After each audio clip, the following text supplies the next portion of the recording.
நம்ம சேனலை சப்ஸ்கிரைப் பண்ணாதவங்க சப்ஸ்கிரைப் பண்ணிடுங்க. கூட ஒரு பெல் பட்டன் வரும், அந்த கோயில் மணி அழுத்தி ஆப்ஷன் கொடுத்து விட்ருங்க. அப்போ தான் நம்ம போடுற ஒவ்வொரு வீடியோ உங்களுக்கு நோட்டிஃபிகேஷன்ல வந்து.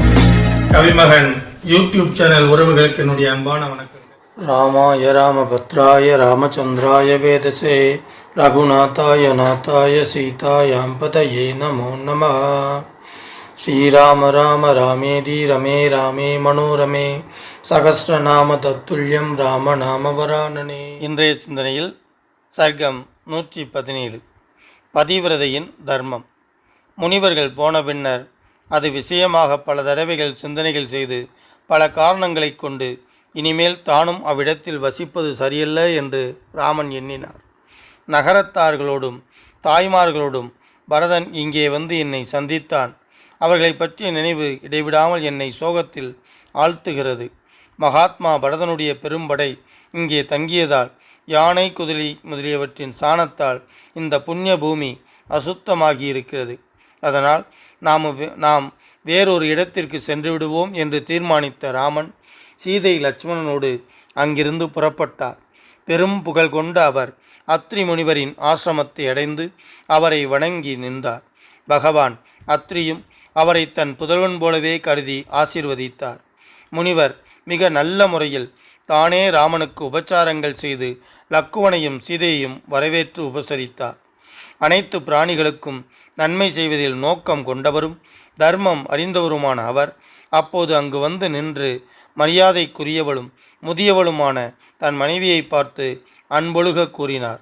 தன் இல்ல கிளத்தியும் தவம் செய்பவளும் மகாபாகியசாலியுமான அனசூயையை பார்த்து வைதேகியை வரவேற்று நன்கு உபச்சாரம் செய் என்று சொன்னார்.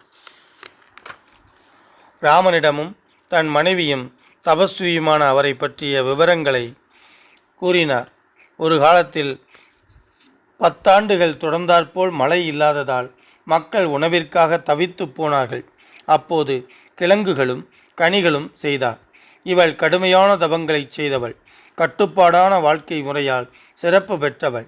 இவள் 10,000 ஆண்டுகள் தவம் இயற்றி இருக்கிறார். அனுசூயையை எல்லாவிதமான இடையூறுகளையும் விலக்கி விரதங்களை முழுமையாக செய்து முடித்தவள். தேவர்களுடைய காரியத்தை செய்து கொடுப்பதில் சிரத்தை கொண்ட இவளால் 10 இரவுகள் ஓர் இரவாக செய்யப்பட்டன. மாசற்றவனே, அவ்வளவு பெருமைக்குரிய இவள் உனக்கு அன்னை போன்றவள். எல்லா பிராணிகளாலும் வணங்கத்தக்கவள், கீர்த்தி பெற்றவள், முதியவள், கோபம் என்பதையே ஒருபோதும் அறியாதவள். அன்பு நிறைந்த தன் நற்கர்மங்களை அனசூயா பொறாமை இல்லாதவள் என்று பொருள். அன்பு நிறைந்த தன் நற்கர்மங்களால் அனசூயா என்று உலகத்தாரால் புகழப்பெற்ற இவளிடம் சீதை சென்று மனதார பேசிக்கொண்டிருக்கட்டும். இவ்வாறு கூறிய முனிவரிடமும் அப்படியே ஆகுக என்று சொல்லிவிட்டு ராமன் தர்மமறிந்த சீதா பிராட்டியை பார்த்து பின்வரும் நல்மொழிகளை புகன்றார். மன்னர் புதல்வியே, முனிவர் இப்போது கூறியவைகளை நீயும் கேட்டுக்கொண்டிருந்தாய் அல்லவா? உனது மேன்மையின் பொருட்டு தபஸ்வினியை உடனே சென்று சந்திப்பாயாக. தன் நலனை விரும்பும் ராகவனுடைய இந்த வார்த்தைகளை கேட்ட சீதை அத்ரி முனிவரின் பத்தினியும் வல்லுனருமான அனசூயா தேவியின் அருகே சென்றாள். உடல் தளர்ந்து சுருக்கங்கள் தோன்றி மூப்படைந்து முதுமையால் நரைத்து போன கூந்தலை உடையவரும் பெருங்காற்று வீசும்போது அசைந்தாடும் வாழமரத்தைப் போல் எப்போதும் நடுங்கும் சரீரத்தை உடையவரும் பெரும்பேறு பெற்றவரும் கற்புக்கரசியுமான அந்த அனசூயையை மிகவும் வணக்கத்துடன் நமஸ்கரித்து தன் பெயரையும் சொன்னாள் சீதை. மன மாசுகள் அற்றவரும் தவசியுமான அவரை மீண்டும் நமஸ்காரம் செய்து மன மகிழ்ச்சியுடன் இரு கைகளையும் கூப்பிக்கொண்டு அவருடைய உடல்நலம் பற்றி விசாரித்தாள். தர்மத்தை அனுஷ்டிப்பவளும் பெரும்பேறு பெற்றவளுமான சீதையை பார்த்து பாராட்டி கூறும் முறையில் பின்வருமாறு கூறினார். நீ தர்மத்திலேயே பற்றுடையவளாக இருக்கிறாய் என்பது பெருமைக்குரிய செயல். பேரழகியான சீதையே, உற்றார் உறவினர்களையும் கௌரவத்தையும் சுகபோகங்களையும் புறக்கணித்துவிட்டு காட்டில் இருக்கும்படி கட்டளையிடப்பட்ட ராமனை பின்பற்றி வந்திருக்கிறாய் என்பது மிகவும் கொண்டாடத்தக்க தர்மம். தன்னுடைய கணவர் நாட்டில் இருந்தாலும் காட்டில் இருந்தாலும் நல்லவரோ கெட்டவரோ அவரிடம் அன்பு பாராட்டும் மனைவிகளுக்கு பிற்காலத்தில் சௌக்கியமான உலகங்கள் கிடைக்கும். கணவன் தீய நடத்தை உடையவனாக இருந்தாலும் காமதுரனாக இருந்தாலும் செல்வம் இல்லாதவனாக இருந்தாலும் மேன்மையான குணங்கள் கொண்ட பெண்களுக்கு கணவனே மிக உயர்ந்த தெய்வம். படிக்க படிக்க மனசுக்கு அப்படியே ஆனந்தமாக இருக்குது. இன்னொரு முறை படிக்கணும்னு தோணுது. தன் நலனை விரும்பும் ராகவனுடைய இந்த வார்த்தைகளை கேட்ட சீதை அத்ரி முனிவரின் பத்தினியும் அற வல்லுநருமான அனசுயாதேவியின் அருகே சென்றாள். உடல் தளர்ந்து சுருக்கங்கள் தோன்றி மூப்படைந்து முதுமையால் நரைத்து போன கூந்தலை உடையவரும் பெருங்காற்று வீசும்போது அசைந்தாடும் வாழமரத்தைப் போல் எப்போதும் நடுங்கும் சரீரத்தை உடையவரும் பெரும்பேறு பெற்றவரும் கற்புக்கரசியுமான அந்த அனசுயையை மிகவும் வணக்கத்துடன் நமஸ்கரித்து தன் பெயரையும் சொன்னாள் சீதை. மனமாசுகள் அற்றவரும் தவசியுமான அவரை மீண்டும் நமஸ்காரம் செய்து மன மகிழ்ச்சியுடன் இரு கைகளையும் கூப்பிக்கொண்டு அவருடைய உடல் நலம் பற்றி விசாரித்தாள். தர்மத்தை அனுஷ்டிப்பவளும் பெரும்பேறு பெற்றவளுமான சீதையை பார்த்து பாராட்டி கூறும் முறையில் பின்வருமாறு கூறினார்.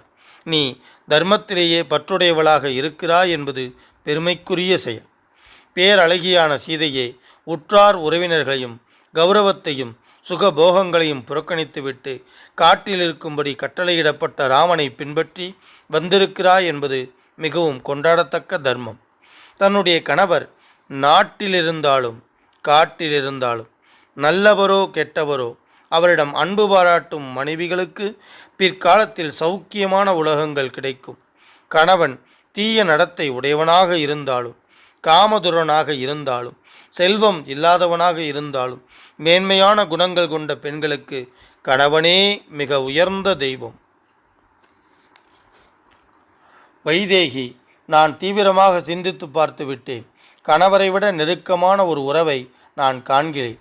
செய்த தவத்தின் அழிவற்ற பொய்க்காத பலன் போல எவ்விடத்திலும் இவ்வுலகிலும் மேலுலகிலும் அவரே நமக்கு உறுதுணையாக இருப்பவர்.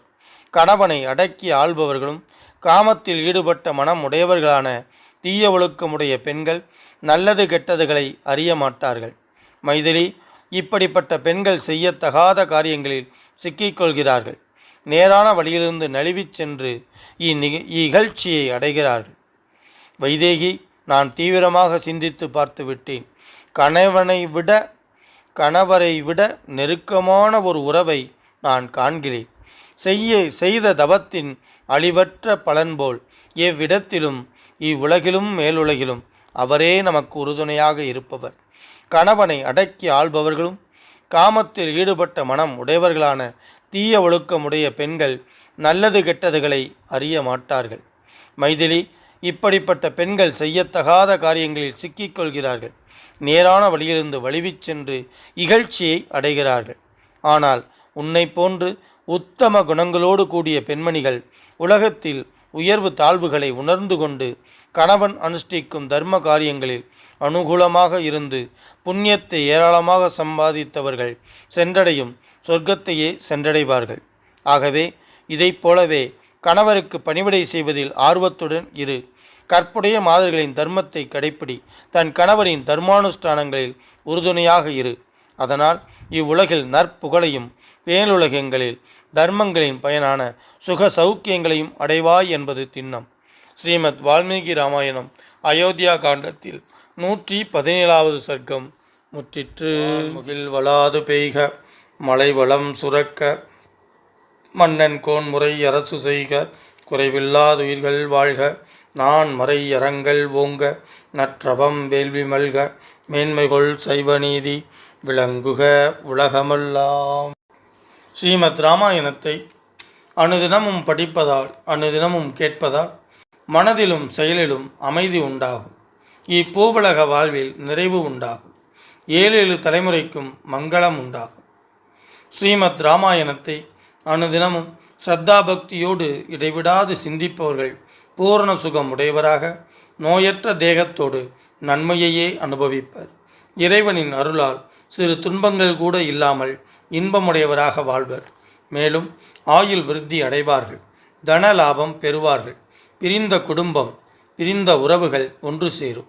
அவர்கள் இல்லங்களில் சுப காரியங்கள் நிகழும். அவர்கள் இல்லத்தில் தானிய விருத்தி அடையும். பில்லி சூன்யம் வேரோடு அழியும். தீரா கடன் தீரும். உறவுகள் பலப்படும். புதிய புதிய முயற்சிகளில் வெற்றி பெறுவர். எடுத்த காரியங்களெல்லாம் ஜெயம் உண்டாகும். யம பயம் நீங்கும். பேய் பிசாசு போன்ற அச்சம் நீங்கும். அசுர சக்திகள் துஷ்ட சக்திகள் உங்கள் பார்வையில் நாசமாகும். எதிரிகள் மற்றும் பகைவர்கள் தெரித்து ஓடுவார்கள். எங்கெல்லாம் இராமாயண சப்தம் ஒலிக்கின்றதோ, எங்கெல்லாம் ஸ்ரீமத் இராமாயண சப்தம் ஒலிக்கின்றதோ அங்கெல்லாம் மேகங்கள் உரிய காலத்தில் மழையை பொழியும். பூமி மீண்டும் அதிக விளைச்சல் கண்டு அடுத்த காண்டத்தை எந்தவித தடையும் இல்லாமல் இவ்வுலகம் எந்தவித தொய்வும் இல்லாமல் எந்தவித இருக்கும். இம்மன்னனைகளும் அரசாமல் அறவழியில் ஆட்சி நடத்துவார்கள். இந்த ராமபிராணி ஆலயத்திலே புகழை அஞ்சனை மைந்தன் ஆஞ்சநேய பெருமானை பிராணிகள் நிலையாக கற்றறிந்தவர்களுக்கும் சுற்றி அமர்ந்திருக்கக்கூடிய வேத வித்தகர்கள் நல்லவர்கள் நாம் தலைமையாக நல்ல உள்ளம் படைத்த பெரியோர்களும் இதனை சான்றோர் அனுதினமும் அமைதியையும் வாயிலாகவும் பெறுவார். நேரடியாக மனம் உருகி வேண்டுவது அவர்களுக்கு வேண்டிய அத்துணை பேரையும் சுபகாலாமல் என்னுடைய மக்கள் இரு கரங்களையும் வம்பு வழக்கு வரதனிடம் பிரம்மாண்டமான திருவடிகளில் வைத்து வாழ்வின் பேரின்ப பேரொத்தி மாநகரத்தை ஆண்டு மட்டும் ராமபுராணி ராமகாதையிலும் முழுவதும் சிந்தித்துக் கொண்டிருக்கிறார்கள். அடுத்த சிந்தித்த பெருமை அவர்களையும் முன் உரையாடினும் வாசியதில் புண்ணிய சில செய்திகளை திக்குகளிலும் இந்த தமிழை கொண்டு சேர்க்க வேண்டும் அப்படின்னா நீங்க சப்ஸ்கிரைப் பண்ணணும், லைக் பண்ணணும், கமெண்ட் பண்ணணும். நன்றி. எந்தவித தடையும் இல்லாமல் தெரிவித்துக் எந்தவித பிரச்சனைகளும் மீண்டும் ராமாயணத்தை முழுமையாக 16 வாக்குறுதி தொடர்